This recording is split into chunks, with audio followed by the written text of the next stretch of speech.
जहाँ से हमें प्रेरणा मिली थी गुरुजी, वो प्रेरणा आपसे ही मिली थी। और जो है बहुत सारे ऐसे हैं जो ज्ञानी तो हैं, लेकिन बगीचा धाम क्या, उसका क्या रहस्य? बगीचा धाम वहाँ सूर्य की किरणें जमीन पर नहीं पहुंचती कि अगर गांव में किसी की चोरी हो जाए तो लोग थाने ना जा करके मंदिर पे जाके कहते हैं कि भैया तुम कह दो मैंने नहीं लिया तो हम माने, हमसे ही उनने हमसे शिक्षा ली। वो आज वो ही हमें भूल गए, लेकिन उसका हमें ये दुख नहीं कि वो भूल गए। कहा गया है कि आदमी तो वही रहता है, लेकिन लक्ष्मी आ जाने से आदमी का जो मन है वो बदले। जो जीव है वो मेरा अंश है, वो ना तो वो नाश्वर है, अविनाशी है, न वो मरता है न पैदा हो। अगर पूरा संसार आपसे भूल जाए, अगर ईश्वर आपके साथ है, आपका कोई कष्ट नहीं है, तो गुरु को आप स्मरण कर लीजिए। आप किसी भी मुसीबत में फंसे हैं तो आपको वहाँ पर इतनी आध्यात्म, जो आपकी आत्मशक्ति, जिसे आप जो मैं कहते हैं, गुरु कहा गया, गुरु कीजिए जान की और पानी पीजिए क्षण। लेकिन राजा बलि को बचाने के लिए उन्होंने अपनी आँख खुलवा ली, मतलब उन्होंने खुद बच्चे के रूप में उनके घर जन्म दिया।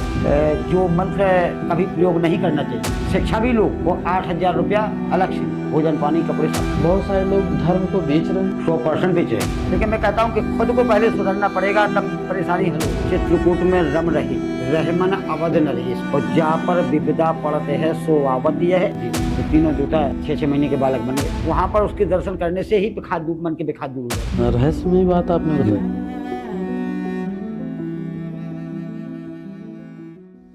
आप हमारे चैनल में पधारे और समय दिया, क्योंकि बहुत मैंने आपसे रिक्वेस्ट किया लेकिन नहीं मुलाकात हो पा रही थी। आपके पास बहुत सारे वर्क होते थे। जहाँ से हमें प्रेरणा मिली थी गुरुजी, वो प्रेरणा आपसे ही मिली थी। और जो है वो दौर था, वो समय था जब आपके साथ जो है हम लोगों की एक चंद मुलाकात हुई थी। आप उस समय कथावाचन कह रहे थे और हमको बहुत अच्छा लगा आपका कथावाचन। और आप वो चीजें कह रहे थे जो आज के समय में लोग, हो सकता है पैसों से बड़े हो सकते हैं, हमें नहीं कह रहे हैं, लेकिन कहीं न कहीं जो है उनके पास एक व्यवस्था है और एक धन उन्होंने अर्जित किया है, या जैसे भी किया है अपना, वो एक टीम सेटअप करके और एक आगे अपना चीजों को बढ़ा रहे हैं। लेकिन तेजो मार्ग का जो उद्देश्य है, जो विजन, इसका किसी को टारगेट करना नहीं है, ना किसी के बारे में अच्छा बुरा दिखाने का, बस अच्छा सनातन धर्म को विकास करना और सनातन धर्म को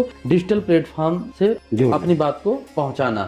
और चूंकि जैसे होता है ना, बहुत सारे लोग ज्ञानी हैं, बहुत सारे ऐसे हैं जो ज्ञानी तो हैं, लेकिन उनके पास कोई प्लेटफॉर्म नहीं, कोई जगह नहीं है कि जहाँ से अपनी बात वो कह सकें। मान लीजिए वो कह भी रहे हैं अपनी बात, तो क्या होता है कि भाई वो 100, 200, 400, 500, 1000 लोगों तक कह पाएंगे, इससे ज्यादा थोड़ी नहीं कह पाएंगे। लेकिन अगर जब वो डिजिटल प्लेटफॉर्म से कहना शुरू करते हैं तो कहीं ना कहीं वो लाखों और करोड़ों तक बात पहुंच जाती है, और देखते देखते वो कहां से कहां पहुंच जाती है। ठीक है, बस उसी बेस पे जो है तेजो मार्ग की उत्पत्ति हुई। और जो आपने दर्द बयां किया था, बस उसी को लेके वो मेरे जहन में काफी दिन तक चला था। और जहां से फिर हमने सोचा कि नहीं, इसका उत्पत्ति होना चाहिए। क्योंकि देखिए, जब बहुत सारे लोग ज्ञानी तो हैं, तो जब उन अपनी बात उनको कहना है, उनके पास प्लेटफॉर्म नहीं है, तो उसकी, चूंकि अगर ईश्वर ने सामर्थ्य बनाया है तो हमने सोचा कि इसको करना चाहिए। ठीक है, लेकिन हाँ, इतने बड़े सामर्थ्य नहीं थे, हम कर सकते थे, लेकिन हाँ फिर भी ईश्वर की प्रेरणा से और जो है जो भी चीजें हैं आपके आशीर्वाद से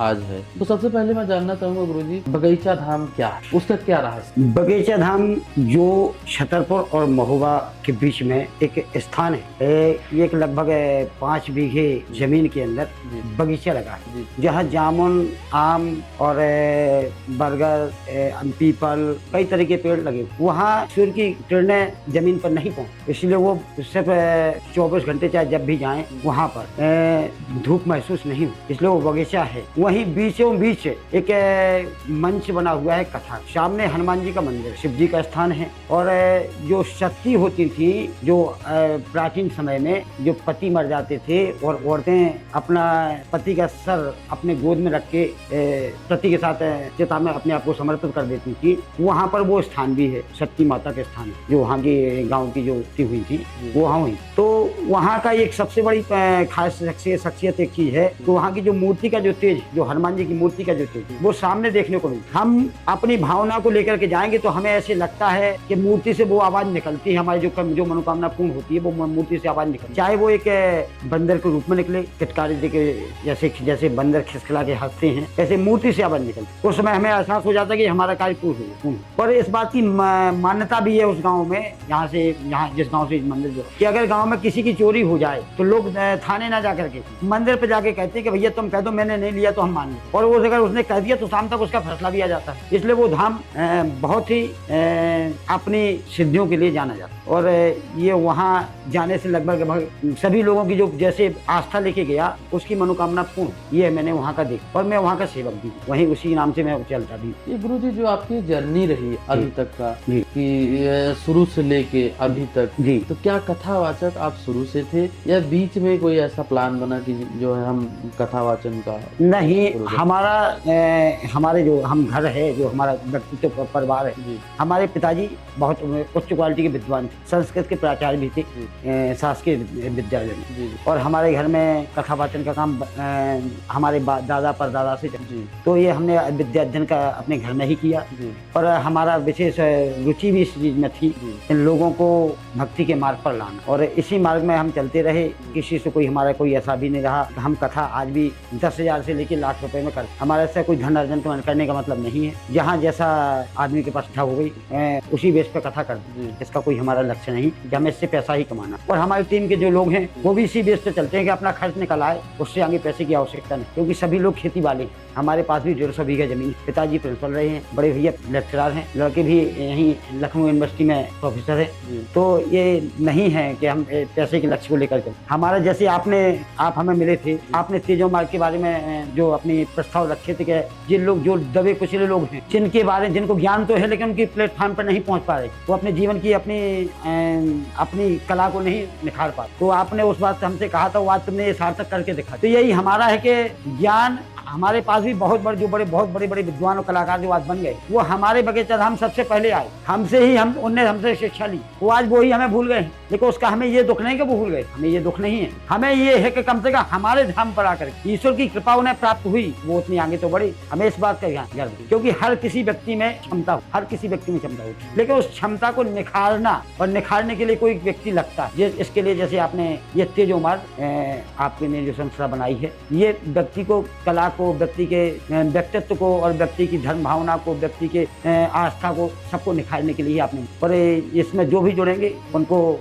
लंबे प्लेटफॉर्म तक ले जाना, ये आपने बहुत अच्छा काम। ये तो प्रेरणा गुरुजी आपकी थी, और क्योंकि अगर आपसे प्रेरणा नहीं मिली होती तो शायद क्योंकि हमारा लाइन व्यवस्था, हमारी चीजें, हमारा दुनिया अलग ही था, तो इसमें तो कोई आने का कोई उद्देश्य था नहीं हमारा। लेकिन हाँ, जब आपसे मिले थे तो उद्देश्य जरूर तय हुआ कि भाई सनातन हमारा जो है आगे जाना चाहिए, और बहुत सारे लोग हैं ज्ञानी हैं, और जब ज्ञान एक सीमित जगह रह जाएगा तो वो अच्छा नहीं है। जैसे स्वामी विवेकानंद, उन्होंने ज्ञान को बांटने के लिए विदेशों तक चले गए, ठीक है, लेकिन उसी प्रकार से हमारे मन में आया, क्योंकि थोड़ा सा मैं किताबों का भी अध्ययन करता हूँ, तो वो बात हमको याद थी। बस आपने जो बताई वो पीड़ा हमको चुभ गई, और आपने बताया भी कुछ बहुत बड़े इस समय कथावाचक हैं जो बहुत बड़े हैं, वो हमारे शिष्य भी रह चुके हैं, लेकिन हम पब्लिक प्लेटफॉर्म पे नाम नहीं ले रहे हैं, नहीं कर सकते हैं।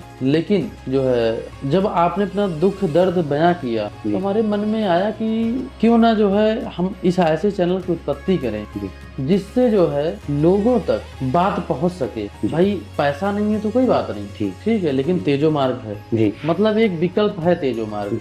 तेजो मार्ग कोई पैसा चार्ज नहीं करता किसी से। कोई आदमी कहीं कोई प्रोग्राम कर रहा है, कहीं कोई कुछ कर रहा है, अगर वो स्वेच्छा से कहता है कि भैया हमारी चीज को आप डिजिटल प्लेटफॉर्म तक पहुंचा दीजिए, तो हमारा काम है, क्योंकि हमारा काम है सनातन धर्म को आगे बढ़ाना। इसी उद्देश्य चैनल को बनाया गया है, और इस चैनल का उद्देश्य सिर्फ एक है, डिजिटल के माध्यम से, डिजिटल प्लेटफॉर्म के माध्यम से सनातन का प्रचार करना, सनातन को बढ़ाना, बस एक ही उद्देश्य। जैसे आप लोग अपने कथा वाचन से लोगों को ईश्वर को कनेक्ट करते हैं, भाई एक मार्ग में कनेक्ट करते हैं, बस वही उद्देश्य रहा, और कोई बात नहीं थी। तो मैं जानना चाहूंगा गुरुजी, जैसे जो बगीचा धाम है वहाँ का कोई ऐसी घटना बताएं जो चमत्कारिक रही। वहाँ की एक घटना ऐसी चमत्कारिक नहीं, कई घटना चमत्कारिक। हाँ, कोई 2-4 बताइए। वहाँ जैसे गांव के ही लोग जो उन पर कोई भी चीज के लिए, जैसे कोर्ट में केस चलता है और वहाँ के लोग रिपोर्ट नहीं करते, सीधे वहाँ जाकर के फैसला करवाते। तो वहाँ फैसला करवाने का मतलब ये कि वहाँ अगर हम कह के आए तो शाम तक उसी गाँव के लोगों के साथ वो घटना घटी, शाम तक वो जजमेंट आ गया। अगर वो झूठ वहाँ बोल के आया तो शाम तक उसके साथ कुछ न कुछ अपनी घटना घटी, तो उससे निश्चित हो गया कि इसने वहाँ वहां जाकर के झूठ बोल। ये पहली घटना है। दूसरी घटना ये है कि जो वहां गए हैं, जितने लोग भी वहां गए, हम वही तो बात बताई कि जो आज की डेट में बहुत बड़े कथावाचक विद्वान बने हुए वो लोग भी वहां गए हैं जब वो कुछ नहीं थे। 2020 के 21 कुछ नहीं, आज वो बहुत बड़े प्लेटफॉर्म पर काम कर रहे हैं। वो अपनी अर्जी लेकर के वहां गए, वो आज वो उस स्तर पर पहुंचे हैं। आज भी ऐसे नहीं कि हमसे संपर्क नहीं करते, बात हमसे करते हैं, लेकिन अब बात करने का तरीका बदल। कहा गया है कि आदमी तो वही रहता है, लेकिन लक्ष्मी आ जाने से आदमी का जो मन है वो बदल। सबसे बड़ी बात है, परमात्मा ने जैसे मान लीजिए गीता में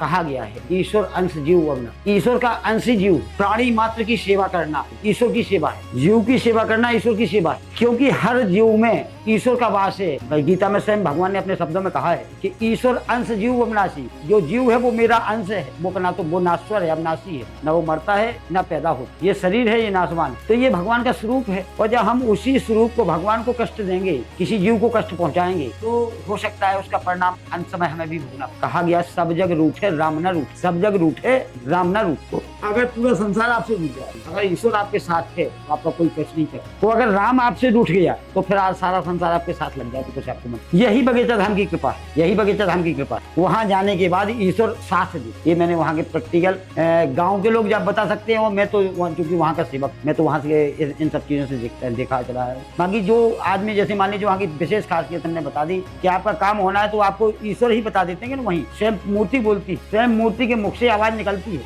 अब आप देखते रहते हैं कि आवाज कहाँ से आई, ये आपको नहीं एहसास हो पाएगा। मूर्ति से जो आवाज आएगी वो आपको एहसास दिलाएगी, लेकिन आपको अब चूंकि जैसे आस्था लेके चलेंगे तो हमें विश्वास। गुरु और शिष्य में आज का जो कलयुग है जी, चूंकि सतयुग और त्रेता द्वापर जी में तो एक बहुत मतलब सम्मान होता था, और कहीं ना कहीं जी कहते नहीं कि गुरु गोविंद दो खड़े, ठीक है, तो उसमें जो है कहीं ना कहीं गुरु जी गुरु का जो स्थान है भगवान से ऊंचा जी, ठीक है जी। तो अभी आज के समय में आप उसको कैसे देखते हैं? आज के समय में शिष्य और गुरु में इतना अंतर हो गया है कि जो कहा गया है, जो कहावत हम भागवत कथा में हम कहते हैं, लोभी गुरु लालची चेला।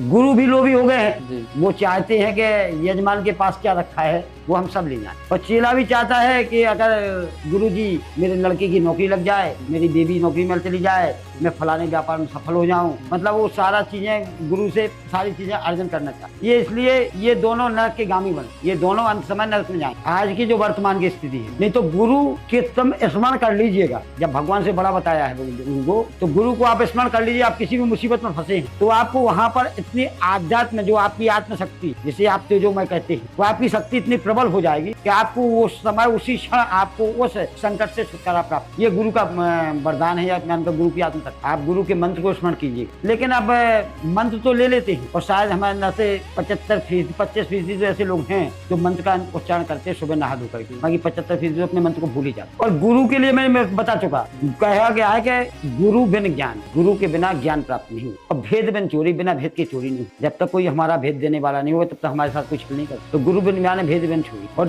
पूरी ना हो तो थोड़ी थोड़ी, मतलब अगर पूर्ण नहीं है तो थोड़ा मोड़ा कहीं जुड़ा रहे। तीसरी बात है कि गुरु एक आदमी को संस्कृति की तरफ, आपके धर्म की तरफ ले जाने के लिए एक रास्ता, आपके बच्चों में संस्कार देने के लिए एक रास्ता है। जब आप गुरु से ज्ञान प्राप्त करेंगे तो आप उसी प्रकार से परिवार को चलाएंगे। जब परिवार से चलाएंगे तो फिर बच्चे भी उसी तरफ झुक जाएंगे। जिस घर में पूजा माता पिता करते हैं, उस घर के बच्चे अगर ना पूजा करें तो अगरबत्ती लगाना जरूर। और जिस घर में माता पिता 10 बजे सो के उठते हैं तो उस घर के बच्चों की क्या हाल। तो गुरु एक सीढ़ी है जो हमें धर्म के मार्ग से जोड़ने के लिए और हमारे जीवन के संकट को दूर करने के लिए, लेकिन उसका परिभाषाएं जो आज के समय वर्तमान समय में है वो कुछ चेंज हो। तो क्या उसके लिए आप क्या संदेश देना चाहते हैं कि गुरु कैसा होना चाहिए और शिष्य को क्या रोल निभाना चाहिए? देखो आज की डेट में आदमी जो आधुनिकता देख रहे हैं कि बोले फलाने गुरुजी भैया कुछ भोपाल से आ रहे हैं, कुछ वृंदावन से आ रहे हैं, कुछ अयोध्या से आ रहे हैं, उनकी दीक्षा हम टीवी पे ले रहे हैं। ऐसा नहीं कहा। गुरु कहा गया गुरु कीजिए जान के और पानी पीजिए क्षण। अगर आप गुरु जान के करेंगे, गुरु जी क्या है, इनका व्यक्तित्व क्या है, जैसे आप 1 साल उसके बारे में अध्ययन कीजिएगा, 1 साल से जुड़िएगा, पहले उनके विचारों को समझिएगा, इनके विचार क्या है, लोभ तो नहीं है, इनके अंदर कोई ऐसी अवगुण तो नहीं है। उन चीजों को देख करके पहले गुरु की कीजिए पहचान, फिर गुरु मंत्र ली, गुरु कीजिए जान के और पानी पीजिए छान के। और नहीं तो कई लोग दीक्षा मंत्र तो ले लेते टीवी से, लेकिन गुरु के दर्शन कभी आज तक नहीं हुए। मतलब हम ही यहाँ कानपुर में थे, एक ठाकुर साहब हमको मिले, बोले हमने महाराज जी एक बहुत बड़े गुरु थे, हम नाम नहीं लेना चाहते हैं, बहुत बड़े गुरु थे। उन्होंने कहा महाराज जी हमने उनकी दीक्षा ले ली थी, यहाँ कथा करने आए थे कानपुर में, तो हमने उनकी दीक्षा ले ली और वो हमारे पास आए, बोले वो हम थोड़ा सा इस परेशानी से बहुत ग्रस्त है महाराज। बताया हमने कहा भैया तो जब गुरु जी से आपको इस बार परेशानी को बताना चाहिए। बोले वो तो कभी बात हो ही नहीं सकती उनसे। हमने कहा जब बात नहीं हो सकती तो फिर काहे के गुरु है? गुरु तो वो है, जैसे अब आपको बता दें दैत्यों के गुरु ही शुक्राचार्य, लेकिन राजा बलि को बचाने के लिए उन्होंने अपनी आंख खुलवा ली। गुरु वो है जो अपने शिष्य को बचाने के लिए अपना जीवन समर्पण कर। यहाँ आप थोड़ी दूर पर चल के अमेठी एक आश्रम है, यहाँ पे ठाकुर साहब के बच्चे नहीं हो रहे, हम बता रहे हैं उसकी कहानी। वो उनके गुरु जी थे, वो गुरु जी लोग पहुंचे, बोले महाराज कुछ ऐसा उपाय करिएगा कि हमारे घर में संतान प्राप्त हो जाए। बोले देखो बच्चे ये मैं देख रहा हूँ कि संतान तो नहीं है, लेकिन तुमने आग्रह किया है तो चलो तुम्हें संतान होगी। तो जिस दिन उनकी संतान हुई उसी दिन गुरु जी ने अपने प्राण त्याग दिए। हाँ, मतलब उन्होंने खुद बच्चे के रूप में उनके घर जन्म लिया। तो गुरु वो होना चाहिए जो अपने शिष्य को दुख से निवारण कर सके, ना कि दीक्षा मंत्र ले लिया टीवी पे और फिर आप उसका पता ही नहीं कि क्या तुम जैसे भुगतते रहो, ये सब कंडीशन में उसी से नीचे क्या चलेगा। तो गुरु वो नहीं होना चाहिए। इसलिए मैं कहता हूँ गुरु कीजिए जान के और पानी पीजिए छान के। कभी कभी जब मैं अपने शिष्यों की परेशानी को सोचता देखता हूँ तो मैं आज आपके चैनल के माध्यम से कहता हूँ, मुझे ये लगने लगता है भगवान इसका कष्ट सारा मेरे ऊपर डाल, लेकिन मेरा शिष्य कभी दुखी ना। मुझे उस समय इतना भाव प्रकट होता है, मुझे ये लगता है कि इसका सारा संकट मेरे ऊपर है। अब इससे बड़ी बात कुछ नहीं होती। गुरु ऐसी प्रकार का होना। और मैंने ऐसा दाव भी लगाया कई जगह, मैंने ऐसा कई जगह दाव लगाया। अभी 2 महीने पहले एक जगह था मैं यहाँ आगरा में, जो मंत्र कभी प्रयोग नहीं करना चाहिए उनका प्रतिफल भी मिलता है, लेकिन मैंने उसके पिता को बचाने के, अपने शिष्य के पिता को बचाने के लिए मैंने उस मंत्र का भी प्रयोग किया, मुझे चाहे जो हो, लेकिन मैं अपने शिष्य को। फिर ईश्वर जानता है अच्छा करने के बाद अच्छा ही फल मिले, मुझे तो कभी कुछ होगा नहीं, क्योंकि मैंने कभी किसी गलत के लिए नहीं प्रयोग। कहा गया है कि अगर किसी के प्राण बचाने में झूठ बोलना पड़े तो वहां झूठ बोल जाना, वो झूठ नहीं करना। ये तो कहा गया सच्चिदानंद रूपाय विश्वोत्पत्ति हेतु भी। सच्चिदानंद रूपाय मतलब सत्य चित्त आनंद, सत्य ही ईश्वर है जो कल था आज है कल रहेगा। सच्चित यानी प्रकाश, जिससे आप हमें देख रहे हैं, हम आपको देख रहे हैं, ये जो हमारे अंदर आध्यात्मिक शक्ति है ये ईश्वर का स्वरूप। वो आनंद, जब जीवन में आनंद आ जाता है परमात्मा के दर्शन प्राप्त। तो परमात्मा के दर्शन तभी प्राप्त होते हैं जब कहा गया है कि जब आवे संतोष धन तो सब धन धूल समान। जब आदमी के अंदर संतोष हो जाता है तभी आनंद आता है, और संतोष उसी को होता है जिसे परमात्मा पर विश्वास हो जाता है। ये ईश्वर के स्वरूप। इसलिए हमें संतोष होता है दूसरे की सेवा करने में। भले हम गुरु हैं, लेकिन जिस भाव से हम उसका दुख दर्द देखते हैं उसी भाव से उसके साथ लगते, और इसी भाव से मैंने आज तक काम किया। और जो हमें दूसरों को सुख देने में आनंद आता है वो अपने लिए सुख में आनंद नहीं, क्योंकि हमारा सुख वही है जब आप सुखी रहेंगे तो हम। गुरु जी आज की जो जनरेशन है, नई जनरेशन है, क्योंकि आप तो बहुत सारे जगह जो है भगवत कथा गीत करने जाते हैं, कथा वाचन करने जाते हैं, जो आज की जनरेशन है वो दिन प्रतिदिन बिगड़ती जा रही है, उस पर क्या कहेंगे आप? ये कुछ माता पिता के यही तो संस्कार हैं जो नई जनरेशन को इस मार्ग पर नहीं ले जाते। और ये डिजिटल जो मोबाइल का प्रयोग है, ये देखो हर चीज के 2 विकल्प होते हैं, एक अच्छाई एक बुराई। लेकिन हम जब इनका ज्यादा प्रयोग करते हैं तो बुराई की ओर जल्दी लोग चले जाते, क्योंकि अच्छाई करने के लिए थोड़ा समय लगता है। अच्छाई जल्दी से आसानी से प्राप्त नहीं होती और बुराई आसानी से प्राप्त। इसलिए हमारे जो नई जनरेशन है वो इन भौतिक चीजों का प्रयोग करके बुराई के मार्ग पर भटक। और हमारा यही है कि अगर चाहें तो भौतिक चीजों में भी अच्छाई के बहुत मार्ग, उस मार्ग पर जाना चाहिए। पढ़ाई के बाद बच्चों के पास अगर समय बचता है तो उन्हें थोड़ा सा 1 घंटे का समय जैसे तेजोमय जैसे कार्यक्रमों को देना चाहिए। जैसे और भी कई चैनल चलते हैं जिनमें 24 घंटे कथाएं चलती हैं, वो देना चाहिए। आपका कहना है कि जो भी आज की जनरेशन है उनको भक्ति चैनल को कहीं ना कहीं देखना चाहिए, तो उससे कहीं ना कहीं उनको ज्ञान की प्राप्ति होगी। और कोई जरूरी नहीं को तेजो मार्ग ही देखें, चैनल किसी भी चैनल देखें, लेकिन उनके अंदर भक्ति का भाई हमारा ये एक स्टेप है, हमें लोगों को उसकी आत्मशक्ति को ज्ञान कराना, चाहे तेजो मार्ग हो चाहे अन्य चैनल भी हो, लेकिन हमें वो देखना चाहिए जो हमें आत्मशक्ति का ज्ञान कराते हैं। तेजोमय का मतलब है अपने अंदर के तेज को पहचानना, मैं क्या हूँ। तेजो मतलब अपने आत्मशक्ति को पहचान लेना। मैंने पहले बताया, आपको पहले चैप्टर में बताया कि ईश्वर अंश जीव अविनाशी, जैसे हम ईश्वर का अंश हैं, और जब हम ईश्वर का अंश है तो हमें उस अंश को पहचानना है। यही तेजो मार्ग यही है, हमें उसको पहचानना है। भाई लोग जब तक अपने बारे में ही नहीं जान पाएंगे कि मैं क्या हूँ। लोग अगर अपने बारे में जान जाए कि मैं क्या हूँ तो वो बुराई के मार्ग में कभी जा ही नहीं सकता, उसकी हिम्मत ही नहीं कि वो बुराई के मार्ग में चला जाए, लेकिन वो अपने आप को ही नहीं पहचान पाता। उसका क्या क्या तरीका है पहचान? आज की जो जनरेशन है क्या ऐसा करे? आप कुछ संदेश देना चाहें आज की जो नई? देखो, इसका सबसे अच्छा अपने आप को पहचानने का मार्ग है रामचरितमानस। अगर रामचरितमानस में अगर जो राम के जीवन के चरित्र को, जी भगवान मर्यादा पुरुषोत्तम भगवान श्री राम के जीवन के चरित्र को जो देखे, जी उसे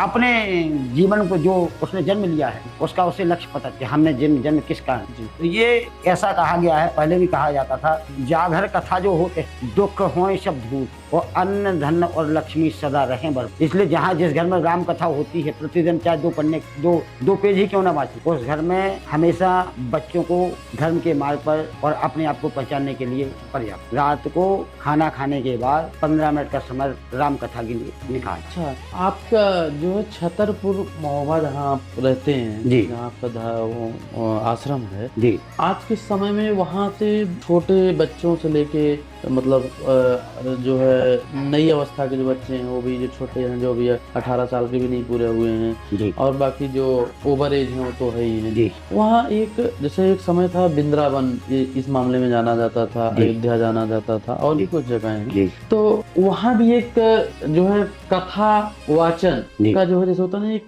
प्रचलन जी। बहुत तेजी से चल रहा है। उसका क्या रीजन? देखो, इसका एक रीजन है, जैसे किसी क्षेत्र में देखिए बच्चे IAS बनते हैं, जी। किसी क्षेत्र में जाइए तो वहाँ खिलाड़ी ही बन रहे हैं। जी। तो वैसे जो छतरपुर है, ये महोबा बेल्ट है, ये सब जो बॉर्डर है, जी। वहाँ पे मैंने भी देखा है, आप तो वहाँ रहते ही हैं, जी। उसका क्या राज है जो हर बच्चा, हर छोटा, हर आदमी कथा वाचन के क्षेत्र में चला जा रहा है? उसका एक रीजन तो ये है कि जो ब्राह्मण परिवार है वो थोड़े पिछड़े, जी और पिछड़े होने के साथ साथ में आध्यात्म से भी जी आध्यात्म से जुड़े हैं, जी और आध्यात्म से जुड़े होने के कारण, जैसे मान लीजिए पिछड़े होने के कारण कि पैसा नहीं है पढ़ाने के लिए, तो वृंदावन में जो संस्थाएं खुली हैं भागवत कथा का अध्ययन, तो वहाँ पर लोग छोटे बच्चों को पहुँचा देते हैं, और जब वो इस लाइन में चले जाएंगे तो फिर बनेंगे क्या, पंडित ही बनेंगे। दूसरी बात है, जो वहाँ पर एक आश्रम चलते हैं सरस्वती आश्रम, ये दयानंद सरस्वती जी के हैं, इनमें भी निःशुल्क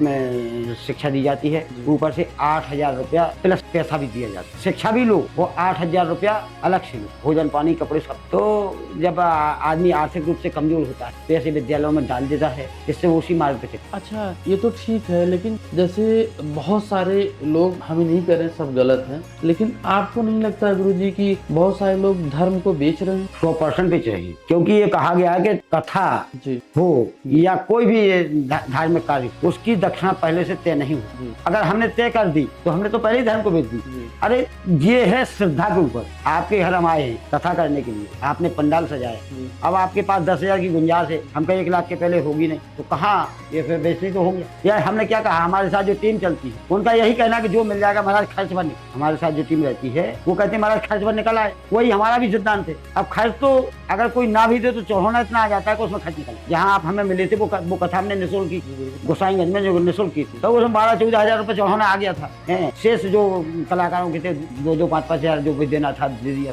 तो ये बेचना नहीं जो चढ़ावा में आ जाए, लेकिन जो तय करके जाए वो बेचना है। और आदमी ने धर्म को इसीलिए धंधा बनाया, धर्म को धंधा, इसलिए लोग इस मार्ग से बच भी रहे हैं। भाई अगर जो आदमी, जैसे तुम कहते हो ना, सबको अपने इस मार्ग की ओर ले जाना, भाई एक कर रहा है तो दूसरे के ऊपर आदमी को भरोसा नहीं हो रहा, उसे लगता है ये भी धंधा ही, एक अगर धंधा कर रहा है तो दूसरा जो अच्छा कर रहा है उसके ऊपर भी भरोसा नहीं हो रहा। इसका पहचान गुरुजी कैसे करे, पब्लिक जानना चाहती है? इसके लिए तो सबसे बड़ी बात है कि उसको हमने जो पहले बता दिया कि गुरु को जान के, भाई आप किसी के व्यक्ति के पास 2 घंटे बैठिए, उसके व्यक्तित्व को पहचानिए, वो किस तुम्हें अच्छे मार्ग पर ले जा रहा है कि बुराई के मार्ग, या वो अपने लिए कुछ कमा रहा है। ये जब तक आप उसके पास 2 घंटे बैठेंगे तब तक आपको एहसास। तो इस मार्ग को के आने के लिए 2-2 घंटे आदमी को समय दें। यानी कि आपका कहना है कि ये जो लोग धर्म को बेच रहे हैं वो गलत, वो गलत नहीं करना नहीं करना चाहिए। इससे कहीं ना कहीं माना सनातन धर्म जो है बदनाम हो। देखो एक चीज नहीं है, इससे नहीं है। कई लोग धर्म में, जैसे कथा चल रही है, हर 10 10 मिनट बाद कथा में नृत्य होता है, डांस होता है, ये तो कहीं कथा में लिखा नहीं। हर 10 मिनट बाद कथा में भजन होता है और डांस होता है। मैंने कई कथाओं में देखा है, कथा तो कभी होती नहीं है। जो बड़े विद्वान पंडित हो गए उनको कथा तो कभी करते, अच्छा, वो कथा नहीं करते। उनका एक चैप्टर रहता है कि दो चार चौपाई याद कर ली, 2-4 श्लोक याद कर ली, उसी पे बोल दिया। बाकी एक श्लोक बोला और एक भजन हो गया, एक श्लोक बोला एक भजन हो गया। हर एक श्लोक को भजन में 20 मिनट का समय चाहिए। ऐसा उन्होंने 6 श्लोक निकाल दिए, 2 घंटे का कथा हुआ। 2 बजे बैठे थे, 3 बजे कथा शुरू हुई, 5 बजे कथा समाप्त। उसी में 4 औरतें डांस करती रही, खत्म कहानी। ये नहीं है। अच्छा एक बात बताऊं मैं आपको, जो कथा सुन के आते हैं उन्हीं से आप पूछना कि आप कथा में क्या सुन के आते, वो नहीं बता पाएंगे, क्योंकि उन्होंने सीखा कुछ नहीं। वहाँ सिर्फ गाना डांस देखा है, वो गाना सुना है, उसके अलावा कुछ हुआ ही नहीं, इसके अलावा कुछ हुआ ही नहीं। वहाँ वो कथा बताएंगे। मैं फिर बम्बई गया, फिर पुणे गया, फिर मैं वहाँ में मुझे 2 जजमान है, 2 से में वो कथा ये चलाएंगे। मैं अपना गौशाला का दिखाएंगे, हम गौशाला चलाते हैं, हम एक फलाना चीज चलाते हैं, हम ढिकाना चीज चलाते हैं। उस माध्यम से फिर चंदा इकट्ठा करेंगे और कथा का रूप बना देंगे। 5 करोड़ की और 10 करोड़ की पहुँचा देंगे। वो कथा नहीं, वो सब समय पर वो एक धंधा ही है। और उससे उनके जो जुड़े होते उनसे जो कम से कम एक था में 500 लोग जुड़े उनसे, तो उनका 500 लोगों का अपना भरण पोषण और अपना सिस्टम बनाते हैं। एक कथा में जहाँ करोड़ों की व्यवस्था भी बनाते हैं ना, और 500 से भी हजार लोग भी जुड़े होते हैं। तो सब पे सब देखो, एक बार बताया, इतना संसार में कोई फ्री नहीं है। तो 8 दिन का समय दे और अपने परिवार के लगा रखे, उसके बच्चे क्या खाएं? महंगाई के जीवन जवान समय है, देखो उसको वहीं से चल। मैंने बताया ना कि जो मुझसे मेरे पास आते, मैंने ये सब चीजें उन्हीं से जानी है। उन्हीं ने बताया कि ये कैसे होता है, ये धंधा कैसे होता है, ये उन्हीं ने। हाँ, ये उन्हीं ने बताया। हम आपको बता दे रहे हैं, मैं खुद हूँ, मैं खुद ही व्यक्ति के जो परेशानियां उनके वो बारे में देखता हूँ। लेकिन मैं कहता हूँ कि खुद को पहले सुधरना पड़ेगा, तब परेशानी हल होगी। मैं ये नहीं कह सकता मैं खुद कर दूंगा, पहले खुद को प्राणी को सुधरना पड़ेगा तो परेशानी हल। पहले के जमाने में जो कहते थे ना कि जो मुंह से निकाल दिए, बोले जाओ फलाना ऐसा हो जाएगा, श्राप नहीं था वो, वाणी सत्य होती थी। हम अगर असत्य ना बोले तो हमारी भी 1 साल में वाणी जो हम निकालेंगे वही होगी। हम 1 साल आप प्रैक्टिकल कर लीजिए, 1 साल अगर आप असत्य बोलना छोड़ दें तो आप जो बोलेंगे वही होगा, वही सत्य, वाणी सत्य हो जाती। वाणी पे ईश्वर सरस्वती खुद बैठती है। और जब हम दिन भर असत्य बोलते हैं बेकाम का, तो सरस्वती वहाँ वास काय को करेगी। सब चीज का जो हमारी प्रकृति है ना, ये बहुत नियम से बनी है। जो बच्चा जन्म लेता है तो जन्म लेता है, जैसे आज वो अश्विनी नक्षत्र में पैदा हो, अश्विनी में मूल पड़ गए, तो मूल आज नहीं पड़े, मूल उस दिन पड़ गए थे जिस दिन वो अश्विनी नक्षत्र में गर्भ में आया। क्योंकि बच्चा जो जिस नक्षत्र में गर्भ में आता है उसी नक्षत्र में धरती पर, ये हमारे संस्कार, यही तो सनातन है। बहुत सारे लोग तो ऑपरेशन से पहले ही करवा, तो क्या खींच करा लेना, वही समय तो आ रहा हो ना,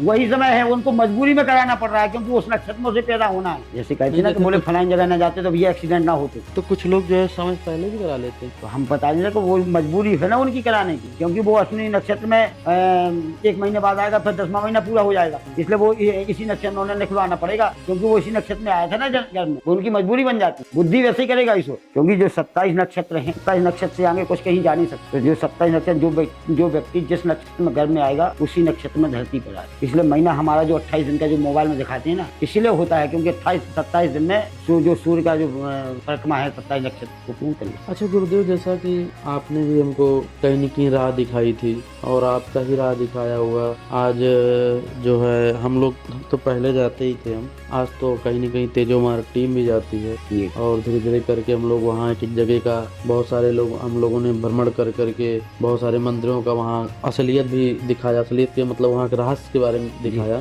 ठीक है, जो भी लोग हमारे चैनल को देखते हैं वो लोग जानते भी हैं। ठीक है, तो जैसे वहाँ सोमनाथ हम लोगों ने दिखाया, बराह के हनुमान जी वहाँ पे दिखाया जी, कहीं न कहीं वो राह आपने ही दिखाई थी। देखो वहाँ के बारे में हम एक बात जानते हैं कि जब भगवान राम त्रेता में आए, त्रेता में पृथ्वी पर आए, जब उन्होंने अपने नर लीला आरंभ, तो वो सीधा चित्रकूट क्यों गए? ऐसा कहा गया है कि चित्रकूट में रम रहे रहमन अवध नरेश, और जहाँ पर विपदा पड़ते है सो आवत यह है जी, मतलब चित्रकूट देश वो है जो विपत्तियों को काट। भगवान राम त्रेता में नहीं आए, भगवान राम सतयुग में भी आए, क्योंकि माँ अनुसुईया और अत्रि मुनि की तपोभूमि चित्रकूट। माँ अनुसुईया एक बार तीनों देवता ब्रह्मा विष्णु महेश परीक्षा लेने के लिए गए। नारद जी ने तीनों देवियों को आपस में लड़ा दिया, कहा कि तुमसे बड़ी सती तो उसी पर मृत्युलोक में चित्रकूट में अनुसुईया के नाम से। तो तीनों देवियों ने अपने पतियों को हट करके भेजा था, उनके तप को आप दिखाओ। तो यहाँ पर तीनों देवता ब्रह्मा विष्णु महेश साधु संत के रूप में आए और उन्होंने कहा कि माँ हमें भोजन कराओ। माँ अनुसुईया ने कहा ठीक है आप आइए, पधारिए आश्रम भोजन कीजिए महाराज। बोले हमारी शर्त है, हम ऐसे भोजन नहीं करते। बोले महाराज बताइए शर्त क्या है? बोले शर्त हमारी ये है कि जब आप अपने वस्त्र उतार के तभी, तो माँ अनुसुईया ने ऐसा जल लिया हाथ में और जल हाथ में लेकर के कहा कि मैंने सच्चे मन से अगर पतिव्रत धर्म की सेवा की या पतिव्रत धर्म का पालन किया हो तो मैं इनकी इच्छा पूर्ण कर। ऐसा जल तो तीनों देवता 6-6 महीने के बालक बन गए। उन्होंने नहीं कहा कि 6 महीने के बालक बन जाए, उन्होंने कहा कि इनकी इच्छा मैं पूर्ण कर सकूं। तो 6-6 महीने के बालक बन गए। उन्होंने तीनों को उठाया, अपने गोद में लिया, अपने स्तनपान कराया और पालना में झुला दिया, कपड़े उतार के अपना स्तनपान कराया। और भाई 6 महीने के बालक का भोजन का आहार क्या होगा, दूध, उन्हें स्तनपान कराया, पालने में झुला दिया। अब 6 महीने तक 1 महीना बीत गया, देवता जब लौट के नहीं गए तो सारे ब्रह्मांड में खलबली मच गई। तब नारद जी ने से देवियों ने कहा कि हमारे पति कहाँ हैं? तो उन्होंने कहा भी तो अनसुईया के आंगन में पालना में झूल रहे, आप जाइए उन्हीं से मांगिए। तो फिर तीनों देवियां चित्रकूट पधारी। उन्होंने कहा माँ हमारे पतियों को हमारे स्वरूप वापस कर दो। उन्होंने कहा ये आश्रय जी पालना में तो जन जी के हों तो उठा लो।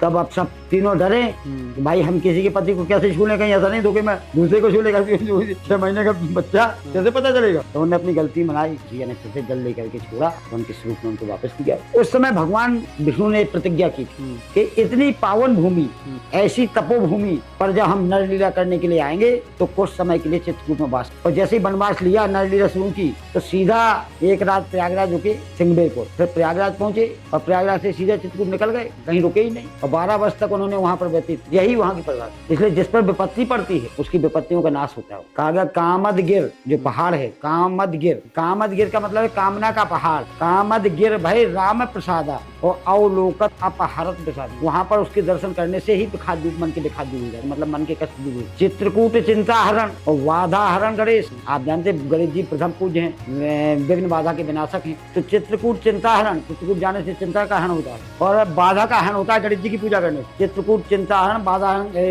तीन देव रक्षा करें, ब्रह्मा विष्णु ये वहाँ की पर। जैसे फटक शिला पे चले जाइएगा, फटक शिला पे घाट है, फटक शिला पे वो जगह है जहाँ पर माता सीता की श्रृंगार भगवान राम कर रहे थे। तो इंद्र का पुत्र जयंत है, उसने सोचा ये भगवान थोड़ी हो सकते हैं भाई, एक पत्नी की जो श्रृंगार करे ये भगवान कैसे हो सकते। तो उन्होंने माता सीता के पैर में चोंच मार दी, जयंत ने, अच्छा, कौआ के रूप में आया। और जयंत जो इंद्र का पुत्र था, उसने माता सीता के पैर में चोंच मार दी। तो एक कांस का बाण भगवान ने उसके पीछे लगा दिया। फिर वो पूरे तीनों लोकों में गया पर किसी ने शरण नहीं। तब आकर के इंद्र के पास गया, इंद्र ने कहा कि तुम ही जाओ, उन्हीं की शरण में जाओ जिनका ये बाण। तब आकर के वो भगवान श्री राम की शरण में आया। तो फिर उन्होंने उसकी उस बाण को, क्योंकि भगवान राम का एक ही था कि अगर बाण चढ़ गया छूट गया तो वापस नहीं आया, इसलिए उन्होंने उसकी एक आंख खोल दी। अच्छा, इसलिए कौआ की एक आंख, अच्छा, वही आंख इसमें आ जाती, वही इसमें चलती है। अच्छा, हाँ। अच्छा, ये क्या तुम्हें पहली बार सुनने को मिला? नहीं, ये तो मैं पहली बार सुन रहा हूँ। कौआ की एक ही आंख होती है। अच्छा, 2 आंख नहीं होती। अच्छा, वो जब इस साइड हेरेगा तो ये आंख इस साइड आ जाएगी। अच्छा, तो जब इस साइड हेरेगा तो ये आंख इस साइड। अच्छा, एक आंख भगवान राम ने खोल दी। अच्छा जी, तो रहस्यमयी बात आपने बताई जी। तो गुरु जी, हम लोगों की चर्चाएं हमें लग रहा है लंबी हो गई हैं, ठीक है, वीडियो बहुत बड़ा हो जाता है तो लोग देखने में भी दिक्कतें आती हैं लोगों को, ठीक है। तो हम लोग नेक्स्ट पार्ट में नई जानकारी बिल्कुल अगले पार्ट में मिलते हैं। हाँ, और हमें हमारा आशीर्वाद है आपके ऊपर, आप दिनों दिन तरक्की करें और इसी प्रकार से आप ये लोगों के जानकारी कराते हैं। ये हमारे आपके साथ आशीर्वाद है। नहीं, मैं तो देखिए, नहीं आप अग्रसर तो है उसके पथ पर, नहीं उस पे तो चल रहे हैं, इसमें आप लोगों का सहयोग चाहिए, ठीक है भाई। कम से कम जहाँ पे लोग इस टाइप से ज्ञानी लोग हैं, आप लोग कहीं न कहीं डोर टू डोर संदेश पहुँचाएंगे, बाकी डिजिटल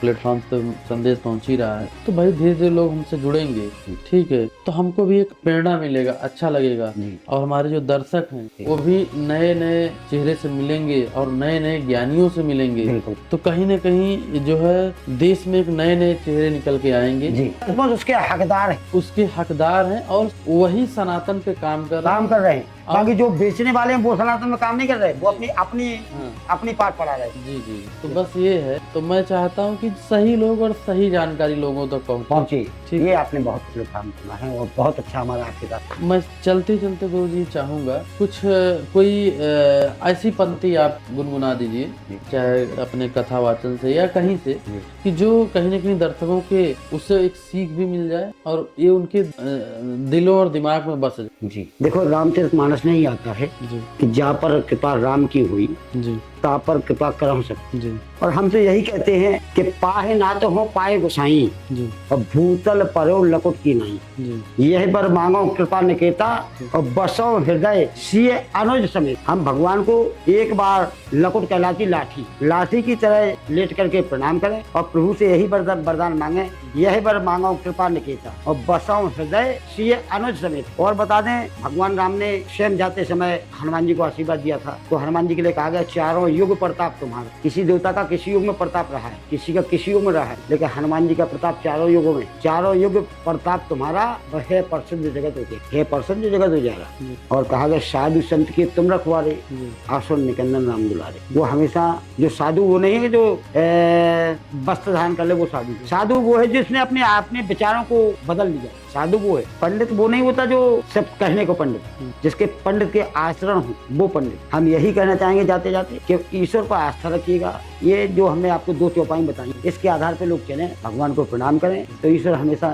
जीवन पर्यंत मदद। चलिए गुरु जी, बहुत बहुत धन्यवाद, आपका सहयोग रहा। तो आगे भी हम लोग नेक्स्ट पार्ट मिलेंगे और हमारे दर्शक भी चाह रहे हैं कि दोबारा आप कब मिलेंगे, तो देखो कब तक अभी मिलेंगे आप? अभी हम परसों हमारा टिकट है, मुंबई जा रहे हैं, 1 महीने बाद वापस आएंगे, जी तब फिर से आपके यहाँ स्टूडियो में। चलिए गुरुदेव, बहुत बहुत धन्यवाद।